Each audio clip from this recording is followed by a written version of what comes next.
خیبر پښتونخوا کې د انسانیت چغې دي، دا خیبر پښتونخوا کې د انسانانو چغې دي، او دا زما د صوبایي حکومت، مرکزي حکومت، زما د امنیګانو امپیګانو د بې حسۍ عکاسي کوي چې وایي دي خلک چغې کنه 2 ګنټې وشوې دلته کې دي د داخلو خلک روډ باندې ولاړ دي، او افسوسناکه خبره دا ده چې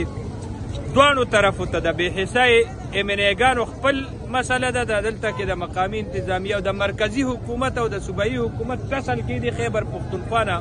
تماشه جوړه کړې ده، نو خپله انا ده او دلته کې په روډونو، په دماکو کې، په کرایمز کې، په بدامنۍ کې خلقو نه چغې وځي. په نوښار کې د نوجوان شهادت، اکوړي کې دماکه، او دا چې تاسو اوس کوم د امبولینسو دا چغې صحیح کې نو دا عکاسي کوي چې دا په ټوله خیبر پښتونخوا کې د انسانانو چغې دي.